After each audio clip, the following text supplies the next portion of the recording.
So we're going to do the long version. Yeah. Listen up. Yep, loosen it up. Take your time. So he's going to go over his whole story, and then we're going to backtrack and try to pick little segments of it to get more detail. Sure. So, all right. So again, my name's Cody. I've been at Bridgehaven for about 3 years. We're in year 3.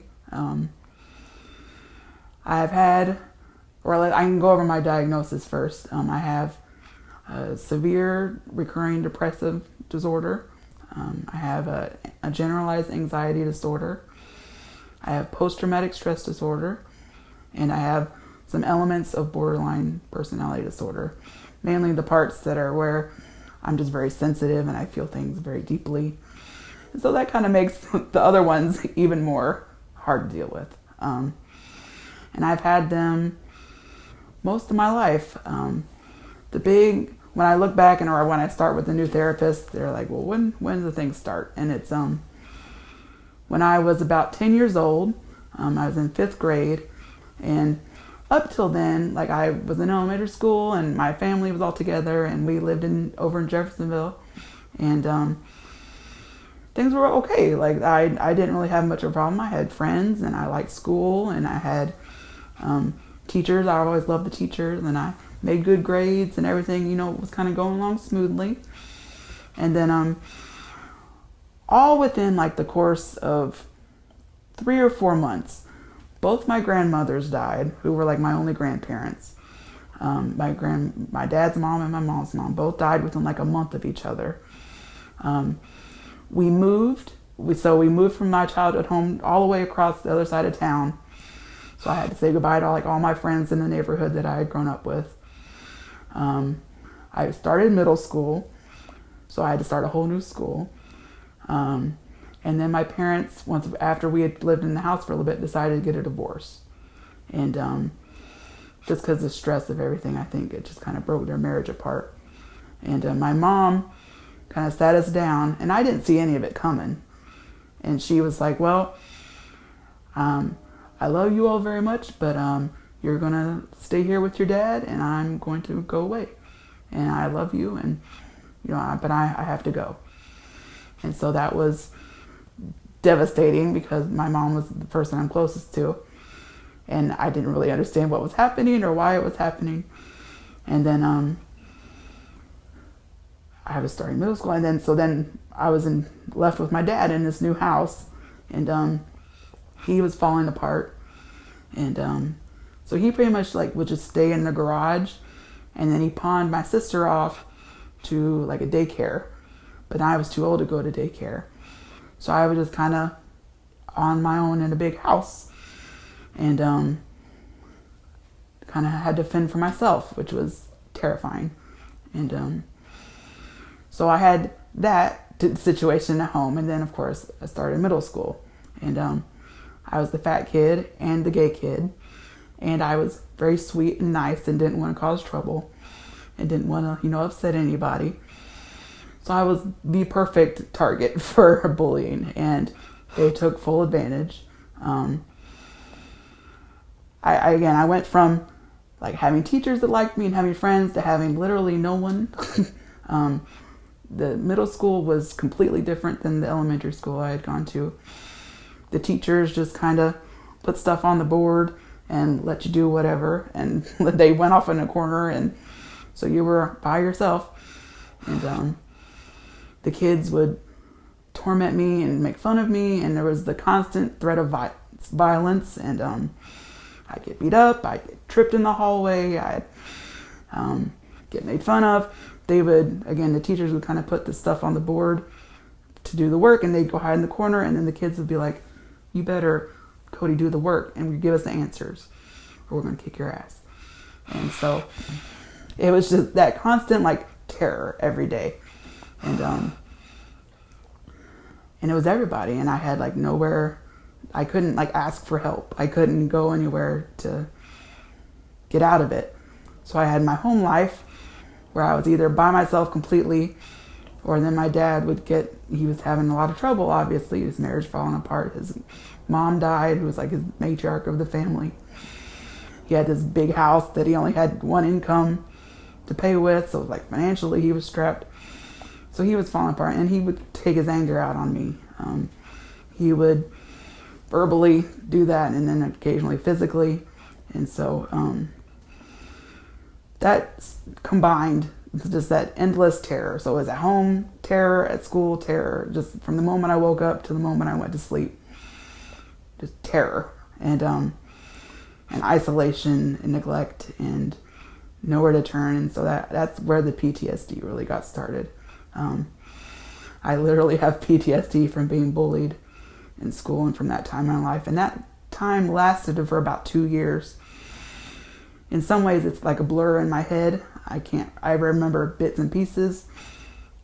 It's hard for me to remember how long it went on because it was just so bad. And like I remember I didn't think of like killing myself, but I thought of like I want to be unconscious. Like so I wanted to be unconscious, and I would go in the shower and I would take a rag and I would choke myself because I thought like, well, if you pass out, then that's unconscious.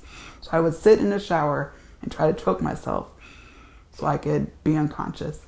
And it wouldn't work. I'd just get lightheaded. But I would try over and over again, trying to just get, some kind of escape. And like the bullying was just relentless. Some of the kids were kids I knew in elementary, but then a lot of them weren't. They had a song about me that they would sing. In elementary school, I was in a choir, and I really enjoyed that, so I tried to do that again in middle school.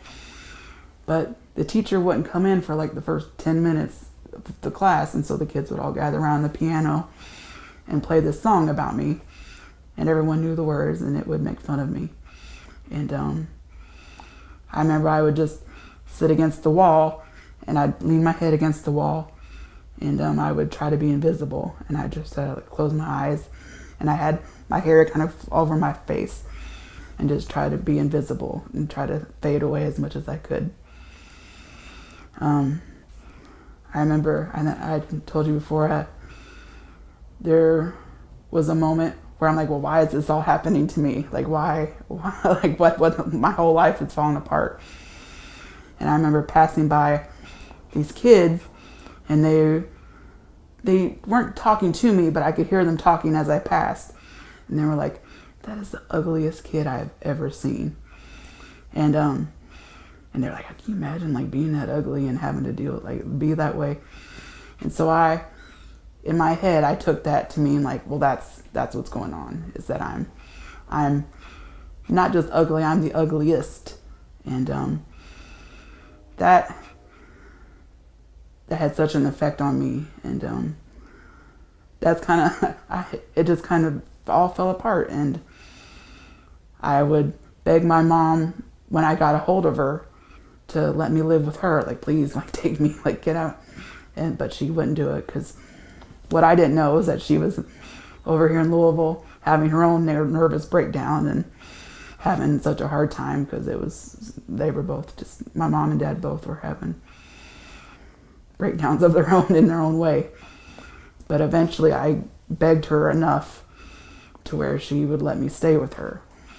And soon after that was my first experience being in the hospital, because I would get so self-conscious and so upset that I would think that like everyone was staring at me, and I couldn't. I remember going to a Target, and I had a breakdown in the Target because I thought everyone was staring at me, because again, I thought I was such an ugly, awful person.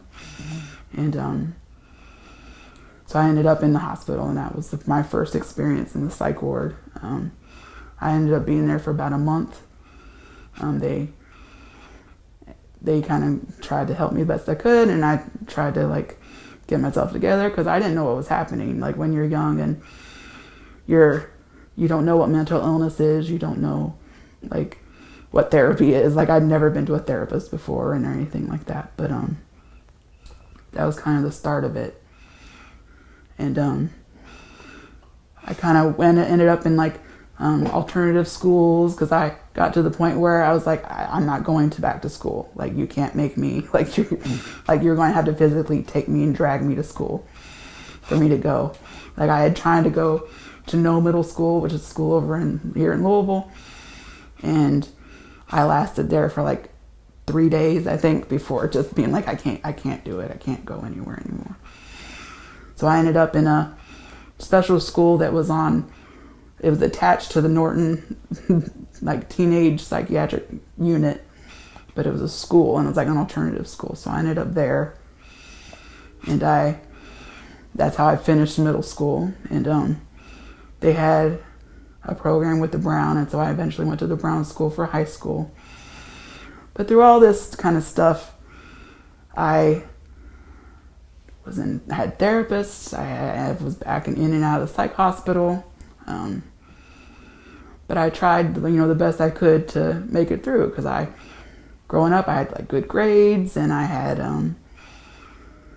I tried to be good. Like, that was my, like, I was taught to be a nice kid and try to be good. And that's what I tried to do, was just continue on, power through whatever, like, however sad I was or wanting to be unconscious or whatever, just try to make it. And high school was rough at first. Like, I remember having freaking out that some kids started picking on me, and I lost it. I just remember like crying and like screaming, like, leave me alone, leave me alone. And but he did, because Brown School is a very laid back, friendlier place, so that I survived. And but I never like had friends.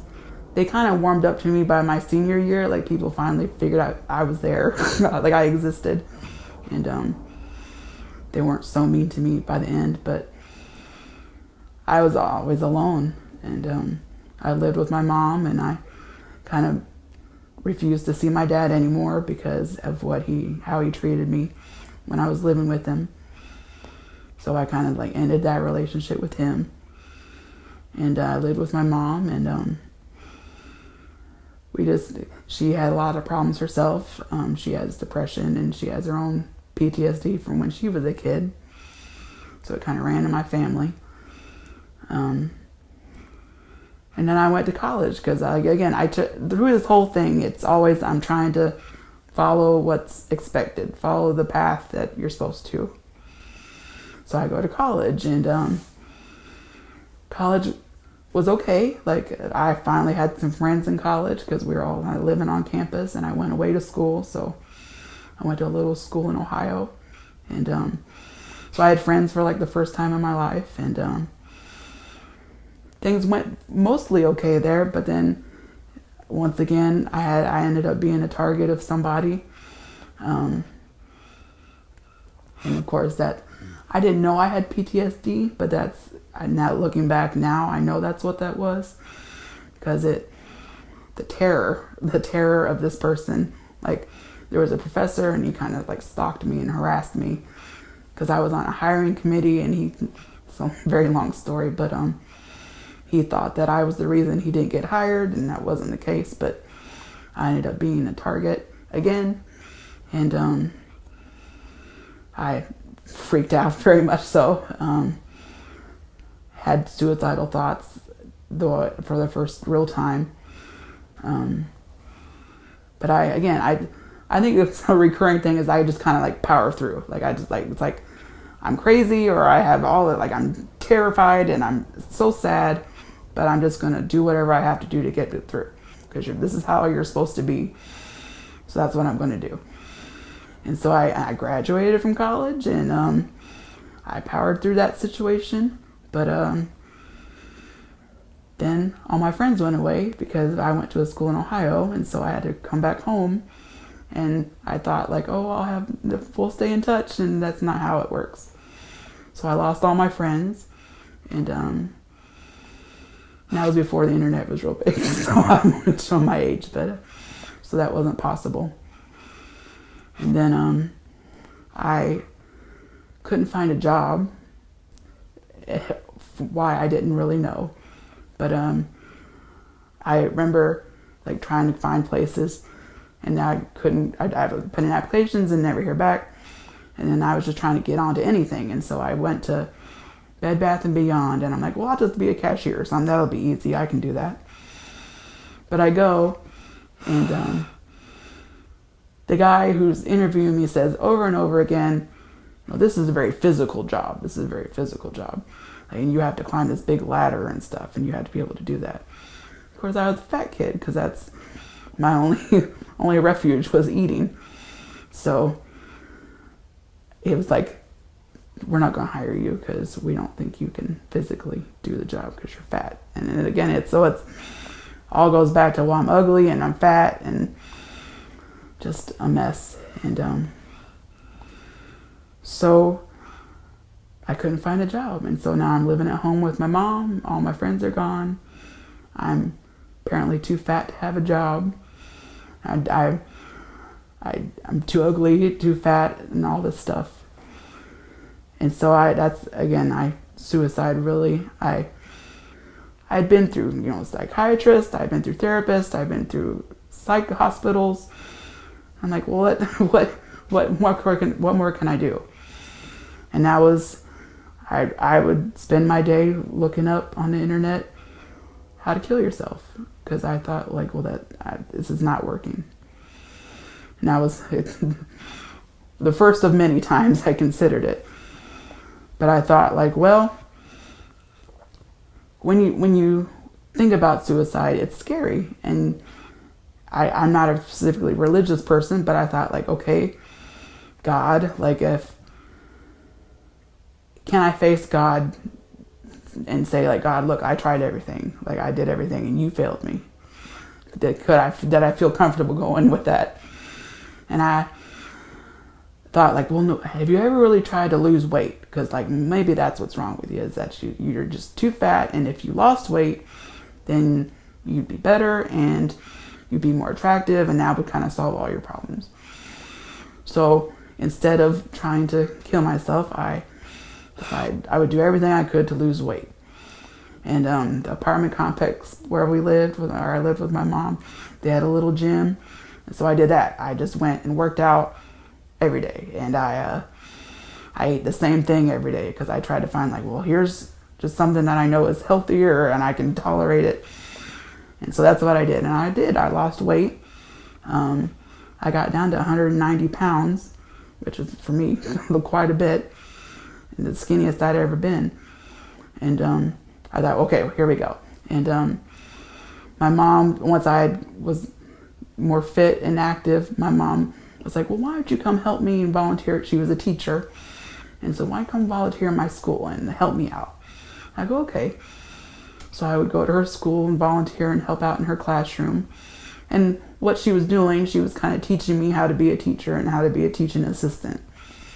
Because I ended up kind of being her assistant, and she would have me teach lessons to practice and stuff. So I felt comfortable, and I'm like, well, she's like, well, why don't you go, you can be an assistant, go be a teaching assistant. I was like, okay. And I got the job. I started out as a substitute teaching assistant, and then I got hired on because I did a good job, because my mom trained me well. So I did that. So I was like, I'm skinnier, and I have a job now, and I'm still living with my mom, but I felt like I'm on my way. And I worked for about 6-7 years, and I decided to go to graduate school to become a teacher, and I did that. I went to graduate school, and I thought things were, like, ready to take off. Like, I was ready to be an adult, and I was going to have my own place, and things were going to go good. And I'll certainly find friends once I have all these things in place. But what ended up happening, my mom's health kind of took a turn for the worse. She was getting older, and she had her own mental health issues, and she has fibromyalgia, which took a real toll on her. So I ended up kind of taking care of her. So I had a full-time job myself. I had graduate school. I was trying to maintain the weight loss that I worked so hard for. And I was taking care of my mom. And that's too many full-time jobs. And so I ended up, the weight loss kind of fell off the window, or fell off the bandwagon or whatever. And so I slowly gained all the weight back, and then some. My stress was just so much. I ended up being like 500 pounds, which of course all the people that I worked with saw, and all the kids that I worked with saw, and they would kind of treat me differently. They wouldn't say anything to my face, but things started changing. I thought like I would make friends and stuff, and that never happened. Even through graduate school, I didn't find any friends or anything. I never had any romantic relationships at all. I never had a date. I'd never been kissed. No one ever found me attractive or said they found me attractive, which, you know, in your 20s, going into the 30s, you think, well, that's supposed to happen, and it never happened. And I tried, and it was just never worked out. I had therapists. I tried to go to therapists and think, well, this will help me, and they could only do so much. And it got to the point where just everything kind of fell apart again. And my mom's health got worse and worse. Even though I had a job, I didn't make much money. And she was very bad at her own finances. So we got, like, I was trying to get a teaching job, but I couldn't get, they wouldn't hire me because I was very heavy again. So once again, I'm getting rejected from jobs because I'm too fat. And even the school where I worked at, they had a new principal, and they had a job opening, and so I applied, and they interviewed me. And this was like the principal that I used to work with every day, and the panel was all teachers that I had worked with and knew me. And I was trying to be very professional and give my spiel and show that I can be a teacher. But the principal over and over was like, kept mentioning that, you know, do you think you can physically do the job? Or do you think you can, like, again, are you like thinking I'm too fat to do anything? And that, I was working so hard and trying to do a good job, and I thought like they would see that, and I was like, finally I can get a job, and I didn't. They picked other people. And that ended up happening twice. 2 openings came up, and I was rejected both times. And my mom had to retire because of her health getting so bad. And I was taking care of her. And my little sister, she ended up passing away. She has mental illness as well. She had bipolar disorder. And she took her own life. And that was really devastating for everybody. And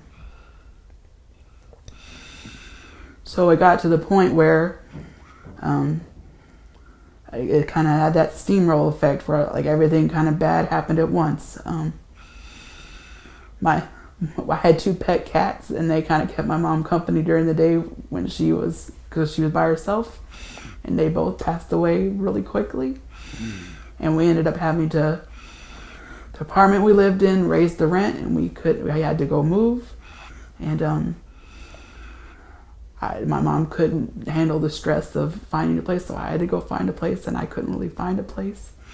And her finances were bad, so she had a bad history, so people wouldn't accept us, and so we ended up being homeless for a time, which was terrifying. We had to put all our stuff in storage, and my mom was falling apart, and then my life was falling apart, and we were kind of on our own. It was just me and my mom. So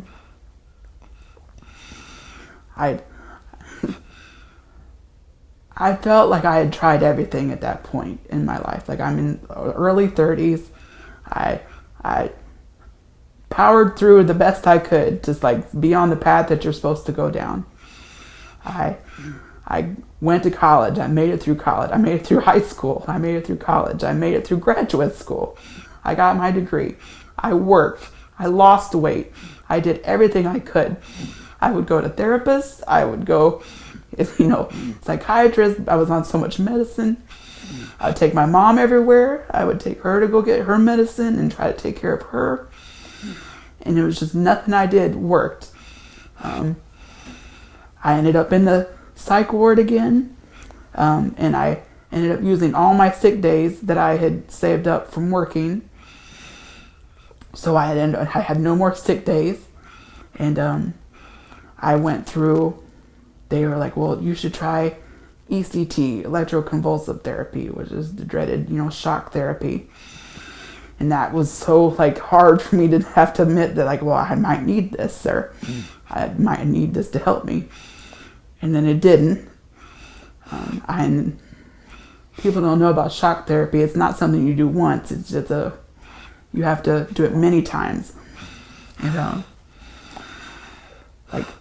I did as many times as they told me to. It affects your memory, so I don't really remember how many times, but it was 10, 12, 15 times. And it didn't work. So it's well, what more can I do? And and then we had found a new apartment and we moved in, and my mom started having even more trouble. Now I know what she had is that she kind of had developed some schizophrenia on top of everything else. Usually schizophrenia is something they find earlier, but for whatever reason, hers came on late. So she started telling me about the people who live downstairs, and we were in a kind of not the best apartment, so we could hear everybody.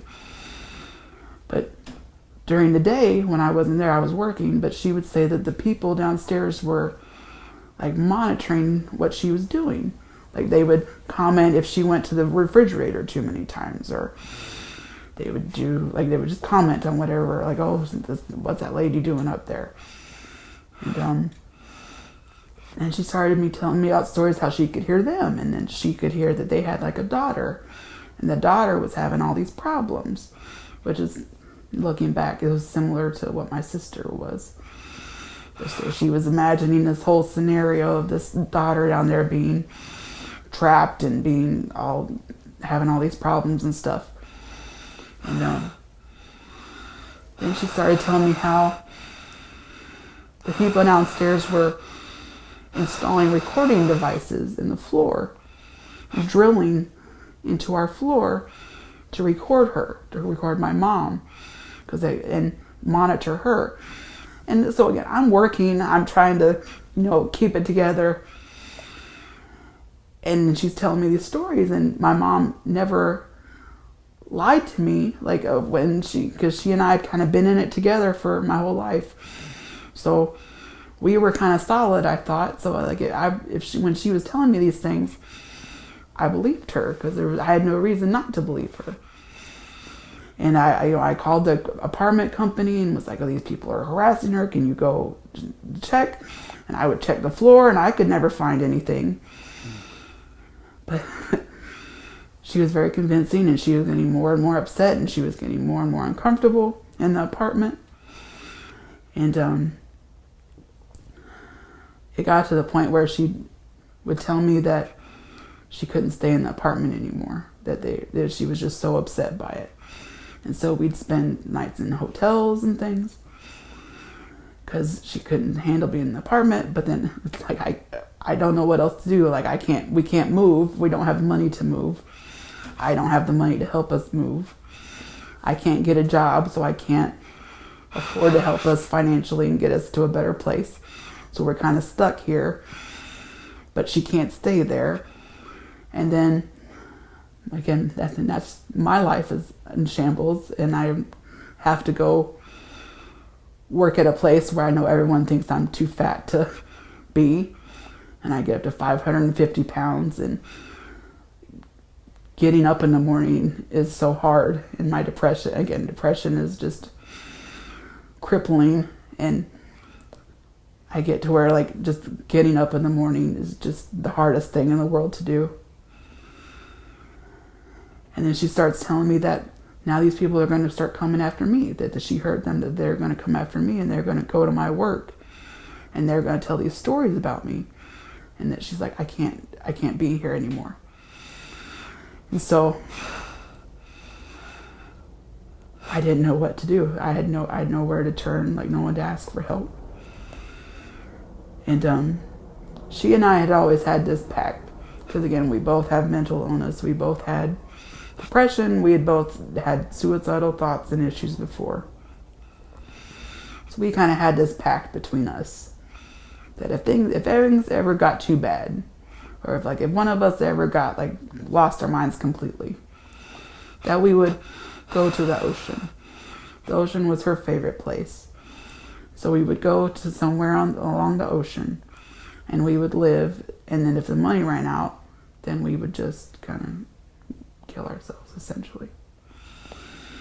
And we had always talked about it, but we obviously tried to avoid doing that. But again, I didn't know what else to do. And I was suicidal. And she was falling apart. She was doing things I now know as dissociating, where she would just kind of check out. She'd act like she was there with you, but 2 days later, she would have no idea about anything that had happened. And so when she got really upset about how they were coming with me and that we couldn't go anywhere, and we were in a hotel and we were kind of out of money already, I made the decision. I was like, Mom, do you want to just go to the ocean? And she said, yeah. And so we packed up. Or we didn't even pack up. We just packed the car and took off. There was nobody really to tell. I didn't even tell my work. We started off in like Virginia Beach, where we had gone before for like a Christmas one time. We made our way down the coast. We went to Savannah, which is a place she always wanted to go to. And we went down, and I was thought like, well, we'll go to Disney World before, but we ran out of money before we got there. So we ended up in St. Augustine, Florida. We were out of money, and I ran up a credit card, and there was no more. So we went to a liquor store and got a bunch of vodka, and we put all our medicines together, and we both tried to take our lives. I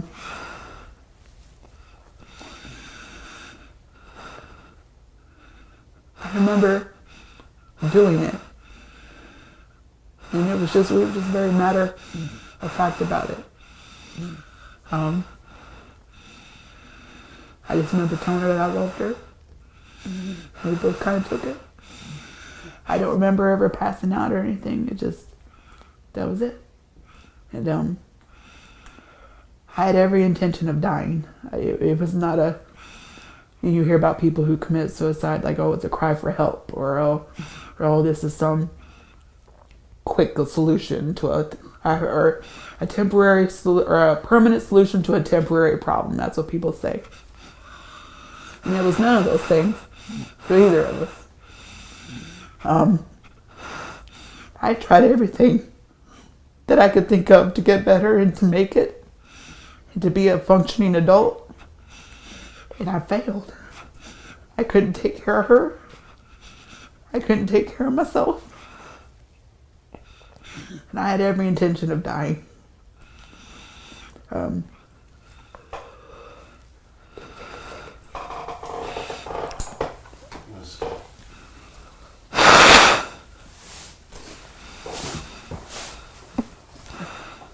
You're doing amazing. You're doing so good.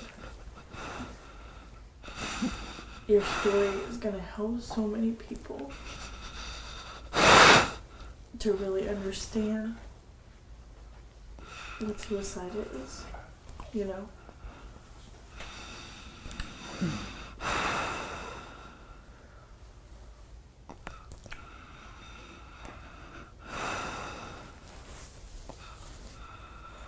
I'm going to stop down. No, you're fine. Like, can I run this way? Yep. Oh, okay. I'll let you know if you get a picture. Get a neck cramp. And we're rolling.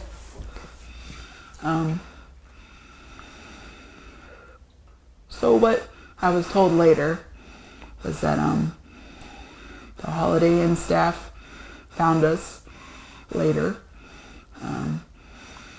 I had passed out, and I had fallen between the two beds. I was on the floor, on the ground, and my mom had passed out, and so that's kind of how they found us. They called the ambulances, and they came and got us. My mom was easy to get. She was still in the bed, but I was kind of between the beds, so there wasn't much room to get me. And again, I was 550 pounds, so they had a lot of trouble getting me out. But they did. It took apparently lots of people to help get me out. They took us to the hospital. Apparently what we took affected my mom more severely at first, but it passed through her system quickly, and so she was fine. She cleared up in a day or two, and then they put her in the psych unit. Me, however, while it didn't affect me initially as much as it did her, being 550 pounds, my body kind of soaked up what we took. The medicine I had took some of it was something that was like had very poisonous levels if you got a lot of it into you.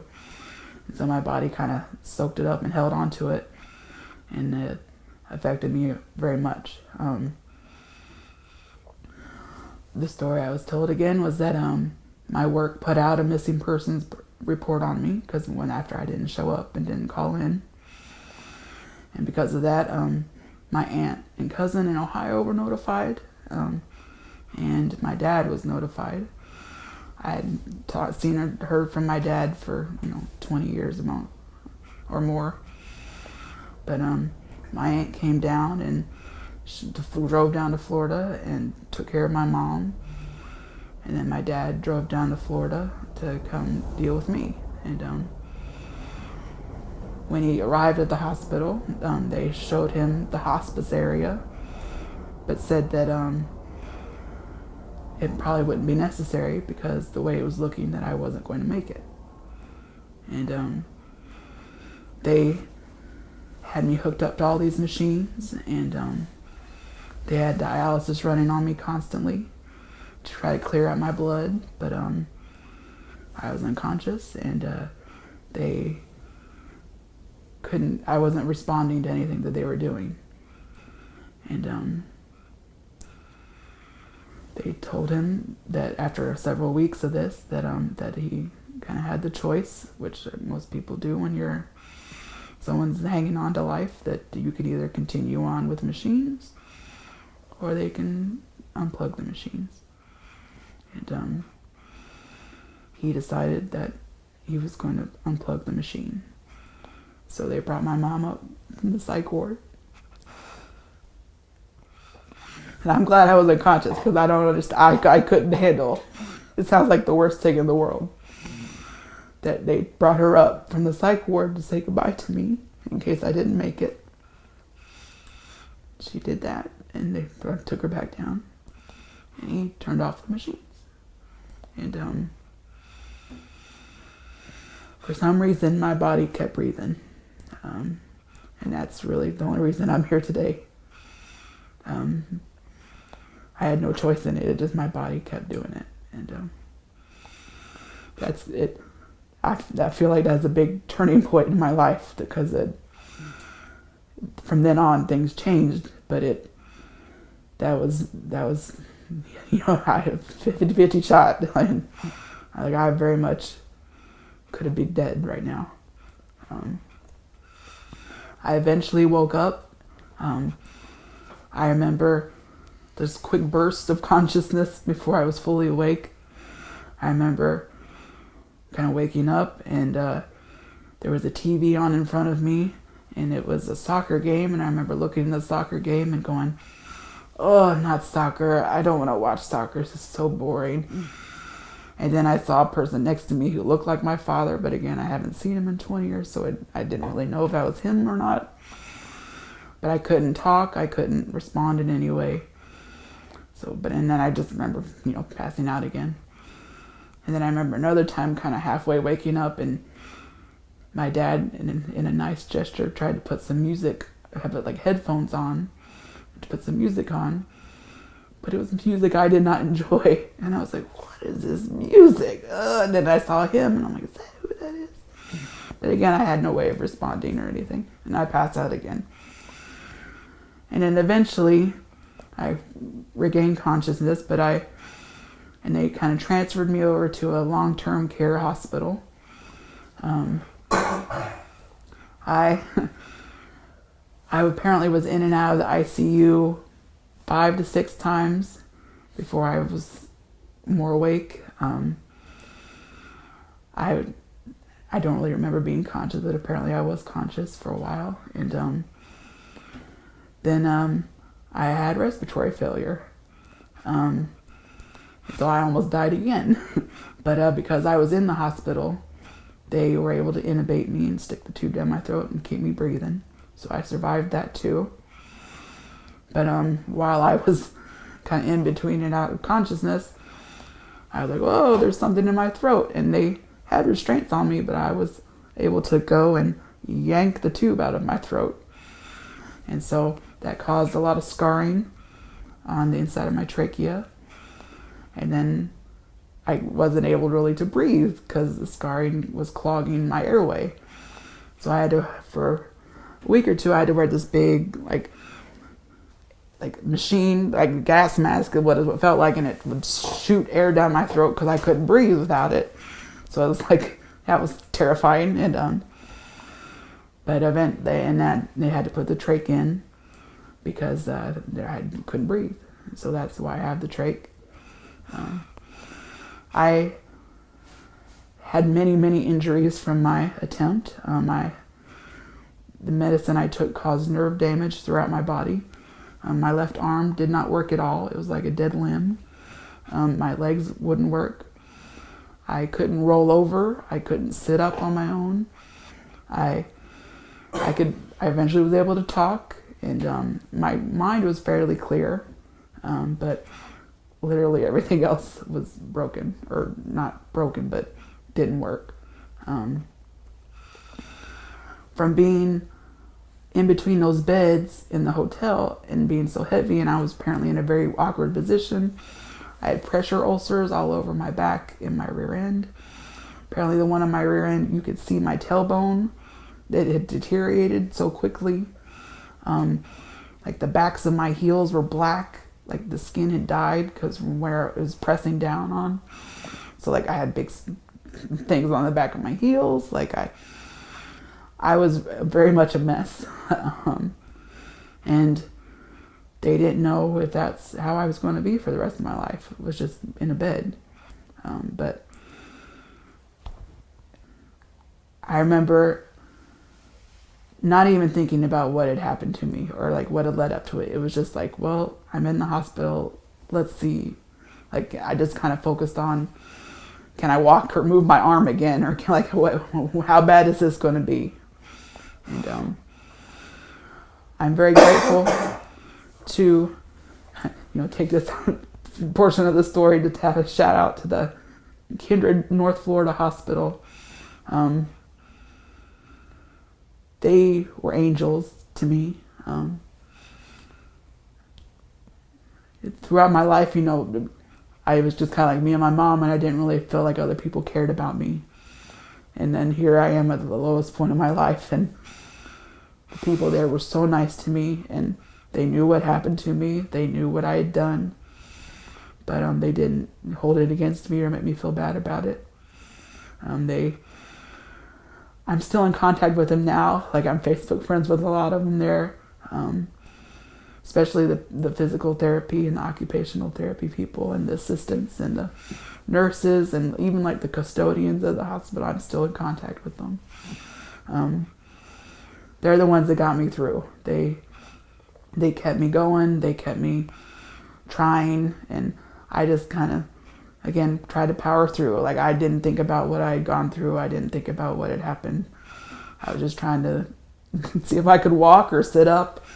And over the course of a year, it took me over a year to be able to sit up. And I remember like having it was a big accomplishment when I could sit on the side of the bed. And then it was like, well, can I stand? And then it took 5 people, like, and I had people all around me and behind me to help me stand. And I remember standing for the first time, and that was how big a deal that was. And I got my arm back, like my arm, I can move my arm just fine. And I remember being able to write, and again, occupational therapy. And I couldn't walk, they would have to use this Hoyer lift, which I didn't know what it was. But they lift you out of the bed and into the chair, and you're like in midair. And again, I was very heavy, so I'm like, I was expecting to knock the machine over, but it didn't. And they would take me down to the physical therapy room, and I remember doing this big arc where you had to put your hand over, and how hard that was and how exhausting that was. And I remember they had this exercise machine that kind of helped you move your legs and things. And I could move my left leg back, it came back to normal. But I did have my right leg did have nerve damage in it, and significant. My foot, I can't feel my right foot. Even to this day, I can't really feel my right foot. I can press down a little bit, but I can't do anything else. So they had to build a brace for my foot. Initially, my foot was kind of trapped in this position, but they built a special shoe to where I could walk with the use of a walker. And it got to finally the point where I could move on to a rehabilitation hospital. And when I left the Kindred Hospital, they threw me a party. They had a whole bunch of kegs. The whole staff was there, because at that point, the whole staff of the hospital knew me. Like, I knew everyone there. And they threw a big party, and they gave me some money, which was so nice. They had raised like some money for me, and they signed a scrub outfit with everybody's autograph on it. And that meant so much to me, because nobody had ever really cared about me that much. So just very grateful to them. And that, again, I still hadn't dealt with what I had been through. I still had depression and everything. Mental illness was still there, but I just kind of put that in the back of my mind the best I could. And I was just so grateful to them, and they were so kind to me that I was able to do that. But then I had to ride an ambulance from Florida all the way back up to Kentucky, because I couldn't go any other way. So I had to ride in the back of an ambulance that far to the rehab hospital.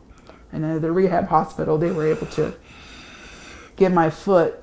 It was a slow, painful process, but they were able to get it to where it was flat again.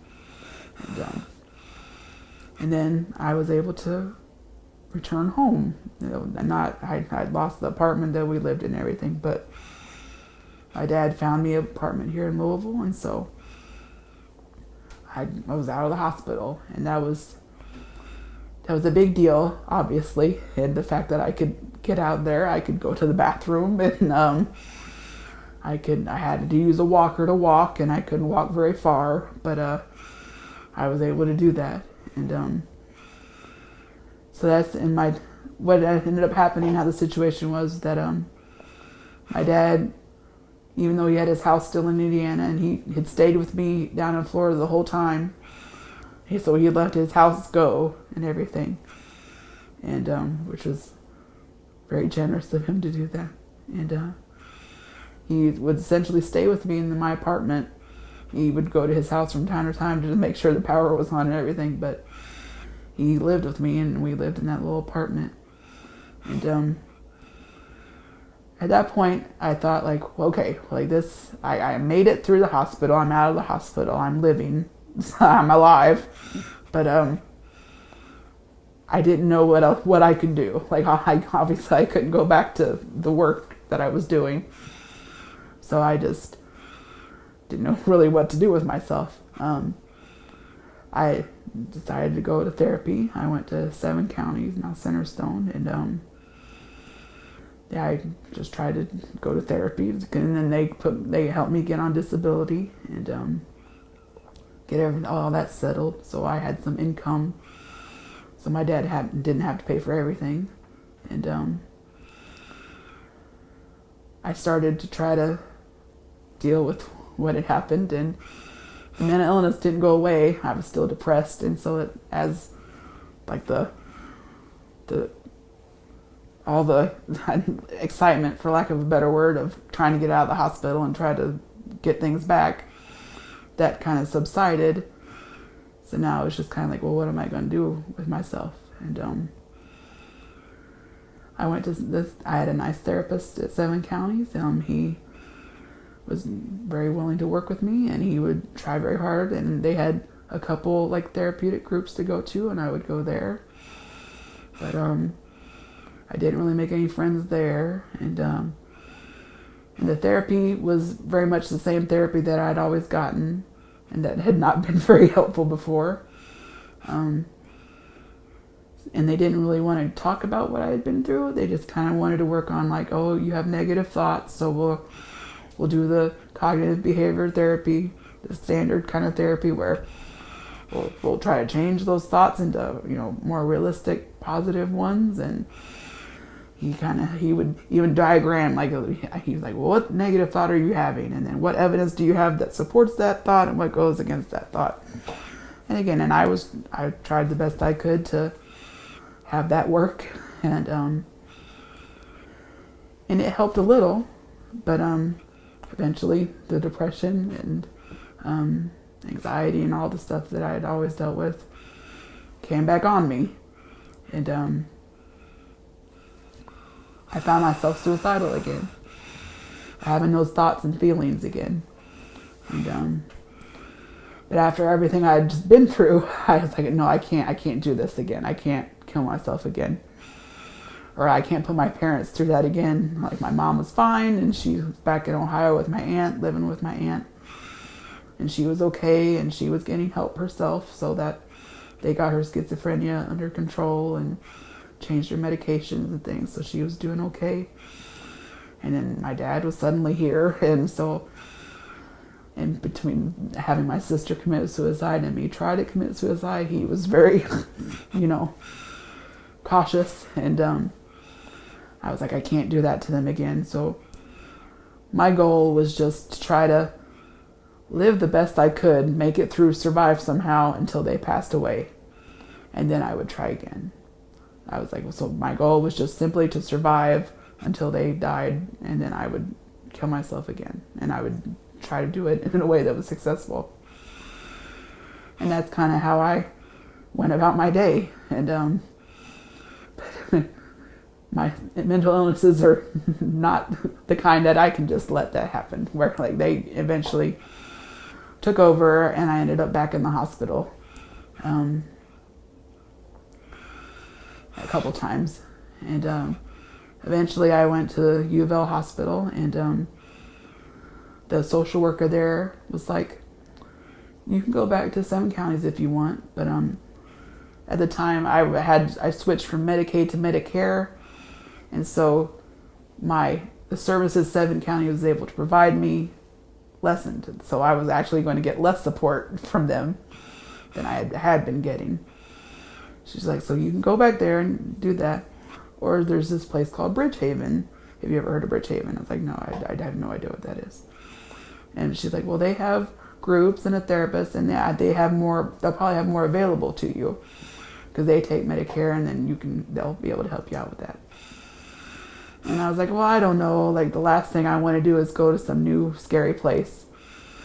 But I saw that she showed me like a schedule of Bridgehaven's things, and they had an LGBT group. And I thought, like, well, that maybe I could meet some other gay people. And I was like, well, what the hell? Like, what do I have to lose? Like, and so that's how I ended up at Bridgehaven, just kind of on a whim. It was the best decision I ever made. It changed my life for the better. I'm so grateful to that lady at the social worker at U of L for suggesting Bridgehaven to me. And I'm so glad I made that decision.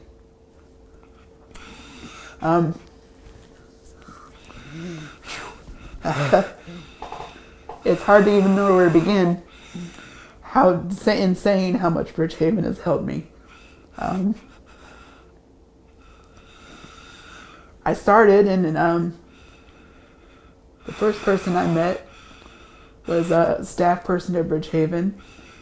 He started he started his job the day that I started going, and we were literally in the first group I went to was the LGBT group, and he was sitting in there, and he told me that he was new too, and so it's like, oh, that's nice, and he said he was a peer support specialist, and I'm like, I don't know what that is, and then we were in the group, and I was trying to like introduce myself or whatever, and they were trying to find out about me, and they asked like, well, what do you like to do, or like, what are the kind of things you like? And I'm like, well, I like movies, but I like not just regular movies. I like the old movies and the foreign movies that no one else likes.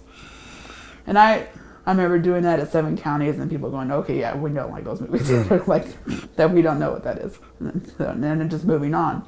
But the guy who was new, he was like, oh, well, like what? What's the movie you like? And I mentioned one of the movies, and he's like, oh, that's cool. I want to look that up. And I'm like, oh, okay. So that guy's name was Brandon, and again, we'll talk about him. Again, I was new, and I didn't really was really fitting in right away. I didn't really know what I was doing. I would just kind of go to group or whatever. And they had Bridgehaven, you have lunch, and so I was scared, and so I just kind of sat by myself. And I, over the years, had gotten to where like I don't like to eat in front of people because I'm heavy, and so I wouldn't eat lunch. I would just kind of sit there during the lunch period and sit by myself on the edge of the room. And but then he would come. He saw that, and he would come and check on me and go, hey, how are you going? How's it going? And the movie that I had mentioned, he actually went and saw it and found it and watched it and was talking to me about it. And then he started kind of telling me about his story and kind of explained what a peer support specialist was, and how a peer support specialist is someone who also has a mental illness, but has gotten stable and is able to kind of do this thing called recovery. And recovery is the word you hear at Bridgehaven right away. Like when you come in, people talk about recovery. But again, I had mental illness for a long time. It's not curable. And so I just kind of thought that like, oh, that was a nice little slogan or something. Like there's no, like, what are you talking about recovery? That there's no such thing as that. But it kind of went that way. Like every day he would come and check in with me at lunch, and he would talk to me and tell me about what he went through and how he said like, oh, he had a mental illness too. But looking at him, you'd never think he had anything wrong with him or anything. He'd been through anything. So when he said he had a mental illness, I'm like, well, maybe he had like a little depression or something like that. He hasn't been what I've been through. Like I'm really crazy. Like I've been through the gamut. I'm sure I'm on a whole different level than he is. And so so the fact that he's stable and everything, I'm like, well, that's nice, but you don't know what I've been through. Well, of course I was completely wrong. He had been through, to me, shockingly similar things that I had been through. He had bullied. He had been through suicide. He had physical problems. It was, again, shockingly how much we had in common.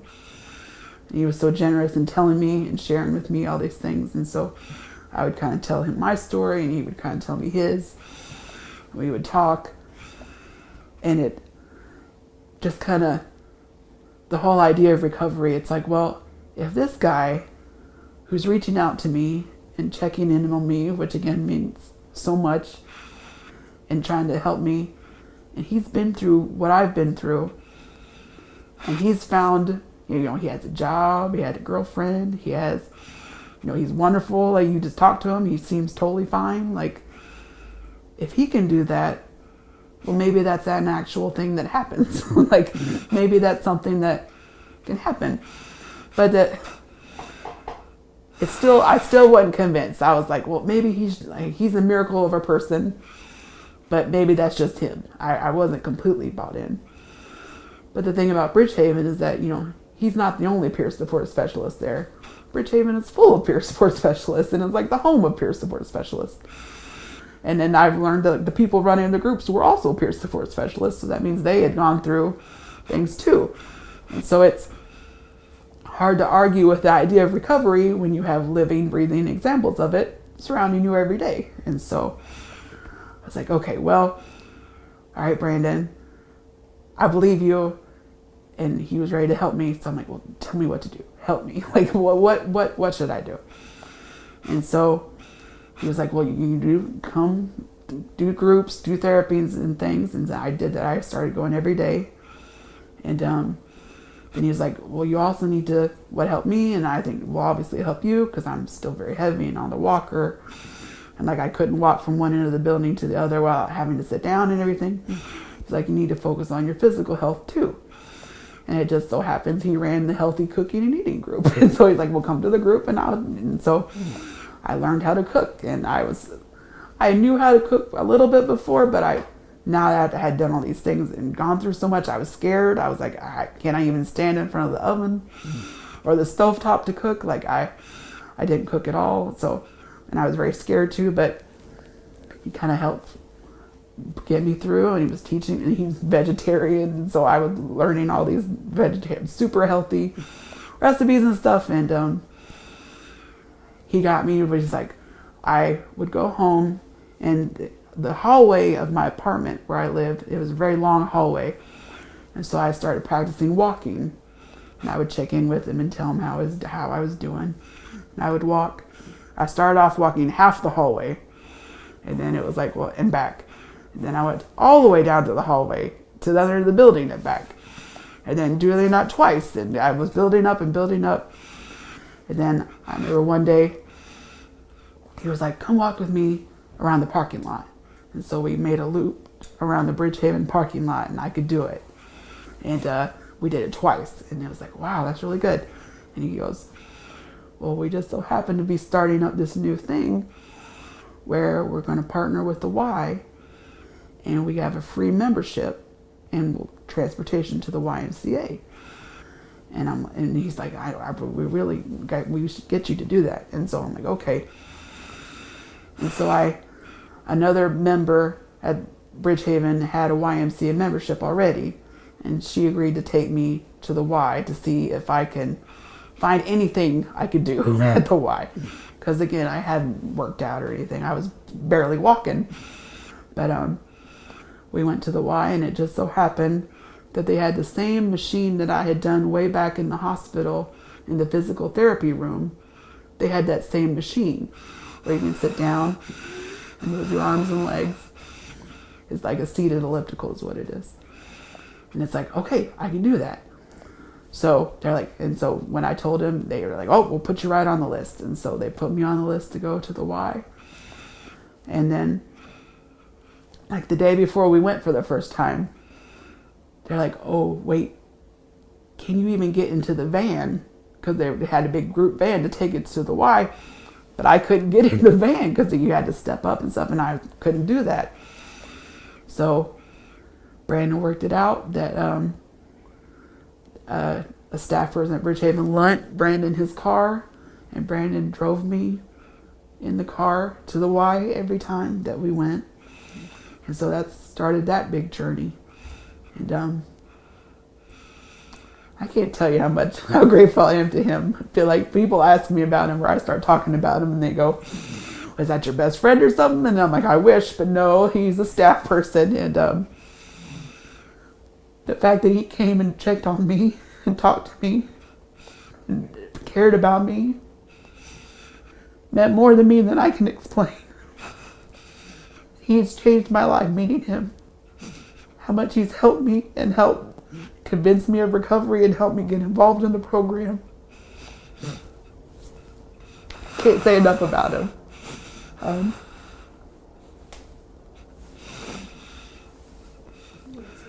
Yeah. Second. Ready to talk about happy stuff now? Yeah, that we're getting to it. Yeah, let's talk about happy Yeah. stuff. These are happy tears. It's good. Okay. All right. I love it. Alright, move forward. So the changes that have happened are just unbelievable to me. Things I never would have thought were possible for me. I obviously I no longer have a walker. I went from a walker down to a cane, and now I walk just fine all on my own. Again, I was 550 pounds. Today, as of today, I'm 275 pounds, so I've lost 275 pounds. I'm literally half the weight that I was. My stamina is completely different. For a long time, my goal, when I have to go grocery shopping, my dad would have to go in and get the motorized cart and bring it to the car, and then I'd have to take the motorized cart through Kroger. And that was very embarrassing. And then, so my goal was I want to be able to walk through Kroger. And the Kroger close to my apartment was a small one. Well, now I can go to the biggest Kroger and walk 3 or 4 times and walk down every aisle like it's nothing. I did so well at the Y that eventually they asked me, the staff at the Y asked me if I would like to volunteer at the Y at the front desk. And I do that now. I've volunteered there for over a year. I do 4 hours a week, 2 days a week. I work out with Bridgehaven. I go before Bridgehaven group gets there. I stay later. I change clothes and then I go volunteer. The fact that I could even do that once a week, but I do that multiple days a week. I'm up to 4 days of working out a week now. I have I've made friends with the trainer at the Y, and so she's training me now for free to help me out. I volunteer at the front desk. People see me with my trach, and I was like, oh God, how's that going to work? Like, are people going to be nice to me, or are they going to be like, who's this, freak at the desk? But people are great to me, and I get along with all the staff there. I get along with all the people that come into the Y, and they're like real buff people and business people because we're at the downtown Y. But they're friendly with me. I'm friendly with them back. I talk to them. I know their names. I remember their names. I'm kind of like getting back into the swing of working a little bit. One thing is that I'm going to try to get I haven't told my therapist this yet, but I would like to start maybe thinking about getting a part-time job to try to get back into the working world again, which I never thought would happen. Therapy-wise, for most of my life, I've always had suicidal thoughts. It's always been in the back of my head somewhere, and I thought that's kind of how it was always going to be. But I don't have suicidal thoughts very much anymore. I can go months without having a single thought or having that even pop up into my mind, which again is something I never thought would happen. I have a great therapist named Tessa. She's helped me so much. I went to her at one point and I was like, I really want to get better. I really want to get the program. And even though I'm coming every day, it's still not getting enough. So again, I have school teaching experience. So I was like, I want AP, Advanced Placement Bridgehaven. So just give me whatever you can give me. Like, give me homework, give me as much as you got. And other places, if you went to someone and did that, they'd be like, okay, we know better than you. But she was like, no, great. And she handed me books and handed me articles, and other staff people therapists were giving me books and recommendations of things to read. And she's worked with me so much. I joined a group called Acceptance and Commitment Therapy. It's a newer therapy. The staff at Bridgehaven learned it, and I've been kind of trying it out with us, and that's helped me tremendously. I talked about cognitive behavior therapy, where you switch out the negative thoughts with other ones. Acceptance and commitment therapy kind of takes a different approach, and that's been fantastic. It's helped me so much. It's given me like a focus on. You do a lot of work with figuring out what your values are and kind of the person you want to be in the world. And that's given me a lot to focus on and something positive to focus on and a way to redirect myself. And it's just, again, it's helped me in ways that therapy has never helped me. And it's gotten me feeling positive and feeling hopeful. And I can't explain how much hope means. Because again, I felt like I had tried everything and that I thought like I was just too broken. There was something wrong with me, that just therapy and medicine and nothing's going to work with me. And I didn't come to Bridgehaven because I thought it would help, but it has. And it's because people care. It's because there's not just one person there that cares. The whole staff cares. It's like a big family. There's not just one therapist. You're assigned to one therapist, but the whole staff is your therapist. And they'll work with you anytime you feel like you need to talk to somebody. They're there. They'll take time out to talk to you. They talk amongst themselves so they all kind of know you and know what you're working on. The variety of groups is just so like unparalleled from anything I've ever been to. They kind of come at you from every direction. It's a very like holistic approach. It's a very like they take account your life story. They take into account trauma that you've been through and experienced. They don't want to avoid it. They want you to work through it and talk about it, and process it and move through it. And places hadn't really done that with me before. Again, there's a fantastic art therapy program. I always loved art. I did kind of art in high school, but I didn't think I was good enough to do anything with it, and I kind of quit because I thought like, well, there's no point. And that's part of the depression. Like I'm not good to be an artist, so why do art anymore? But the wonderful art therapists there, they kind of low key, they're like, oh, well, just do whatever you want, and then they kind of slowly encourage you, and they kind of see what you can do. And I went from not doing any art to where I'm now selling art at the St. James Art Festival, and I made over $100 selling my art, and you can't beat that. And I do art all the time. I pretty much live in the art room now. And socially, again, throughout my life, I've been very isolated and alone. It was just kind of me and my mom, and that was it. As I told Brandon at one point, I went over a decade, literally a decade, where no one other than my mom asked me how my day was. I didn't go out with friends. I didn't go out to eat. No one asked me to go hang out or anything. And now I have friends. I have friends from Bridgehaven, and I've made friends outside of Bridgehaven. And they're healthy friendships. And again, I can't explain how much that means to me, and how big an effect that's had on me. The staff, again, I feel I care about me and like me and want to help me. I can't put into words how big a difference that is and how big a deal that is to me. To feel cared about, to feel liked, to feel like these people think I have potential and can have a good life. Like Brandon tells me, he goes, the world's going to be your oyster. And I'm just like, what are you, like anyone else telling me that, I wouldn't believe them. But when he says it, it's like amazing to me.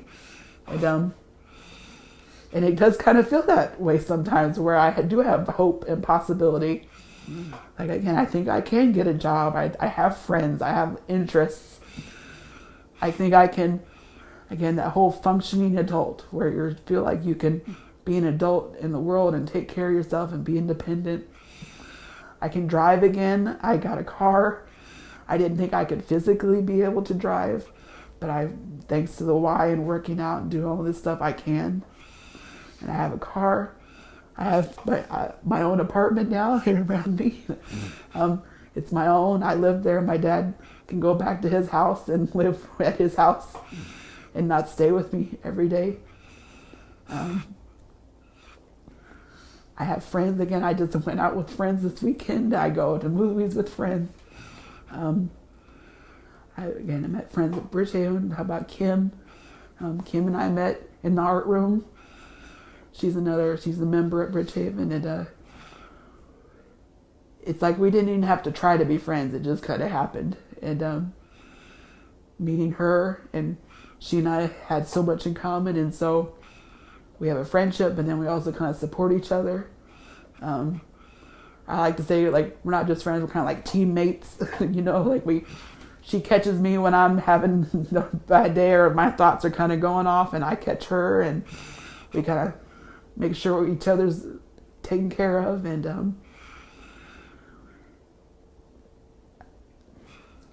I can't explain how good that is, how good that feels, how big a difference that is, and how much that means to me.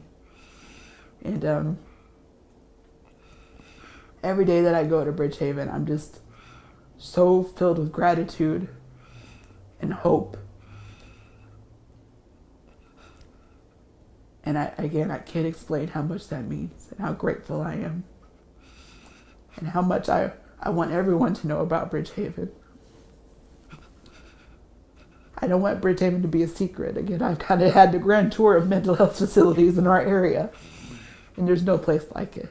And I want everyone to know about it. I'm just, again, so grateful to everything they've done for me.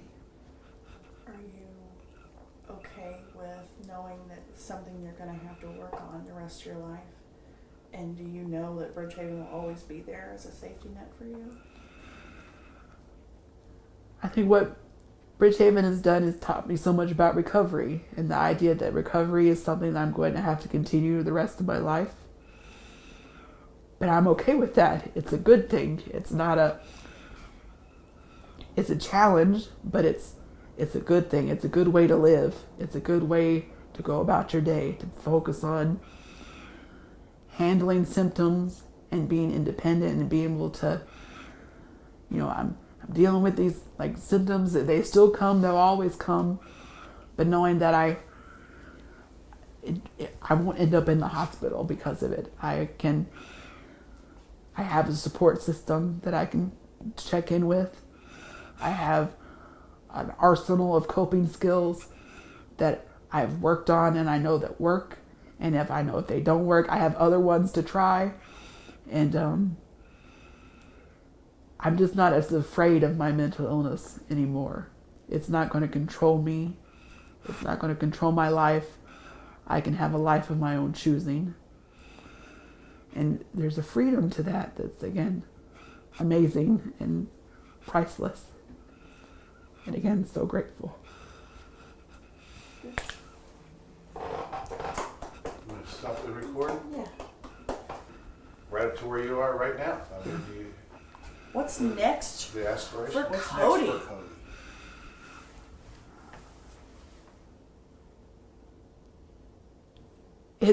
Cody?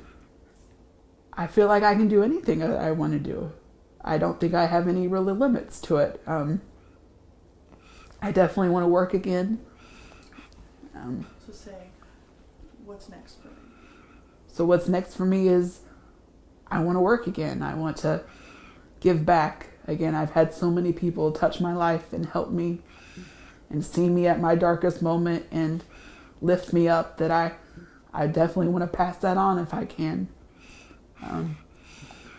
I want to be independent. I want to be as independent as possible. I want to continue building my social supports and my friends and I have a couple, but I'd like to have a couple more, and I'd like to have a romantic relationship at some point, and just give back in any way that I can. Because when you're given such a gift and you're filled with such gratitude, you know what that is and you know what that means. And so the possibility of giving that back to somebody is tremendously exciting. And the fact that I feel like I can do that I can be stable enough to do that is, again, extremely exciting. And I'm working hard at it.